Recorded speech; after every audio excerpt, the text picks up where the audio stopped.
God is good all the time. Wow, selamat datang di bulan Desember, bulan yang terakhir di tahun ini. Saya yakin dan percaya setiap kita mengalami kebaikan Tuhan yang luar biasa di sepanjang tahun ini. Bapak Ibu Saudara, di sepanjang bulan ini saya akan membagikan sesuatu buat kita tentang kelahiran Yesus Kristus, Raja kita yang mulia. Bapak Ibu Saudara, kita perjanjian baru dimulai dari Matius, pasal yang pertama, ayat yang pertama. Di sana dikatakan seperti ini. Inilah silsilah Yesus Kristus, anak Abraham, anak Daud. Dari sekian banyak nama-nama yang besar, nama-nama yang luar biasa dari silsilah Yesus Kristus, kenapa Alkitab memilih, kenapa Matius memilih untuk menulis Abraham dan Daud? Bukan tanpa sebab.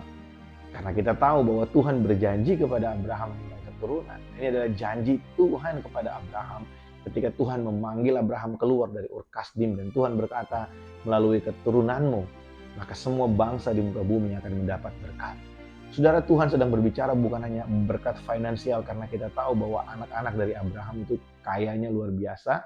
Saudara bisa baca dalam kitab Kejadian bagaimana Ishak dan Yakub bahkan sampai kepada Yusuf, orang yang sangat kaya, yang sangat diberkati Tuhan, bukan hanya secara finansial tapi juga kemasyuran, mereka terkenal di mana-mana.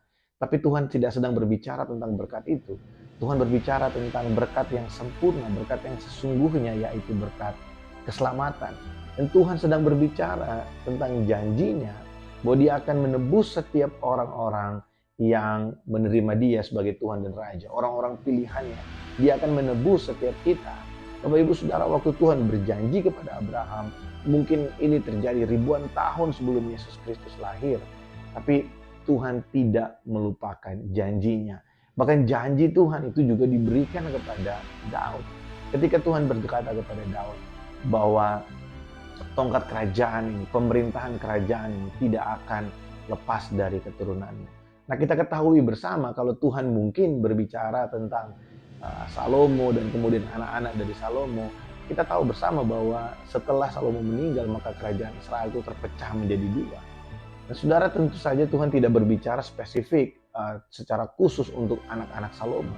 Tuhan sedang berbicara tentang satu keturunan dari Raja Daud yang akan memerintah selama-lamanya atas segala sesuatu yang ada di bumi. Itulah Yesus Kristus Tuhan kita. Saudara, Abraham dan Daud itu hidup ribuan tahun sebelum Yesus lahir ke dunia. Tapi Tuhan tidak pernah lupa akan perjanjiannya. Sekalipun ada masa di mana Tuhan tidak berbicara kepada bangsa Israel, ratusan tahun Tuhan tidak berbicara. Tuhan tidak berbicara bukan berarti Tuhan membiarkan.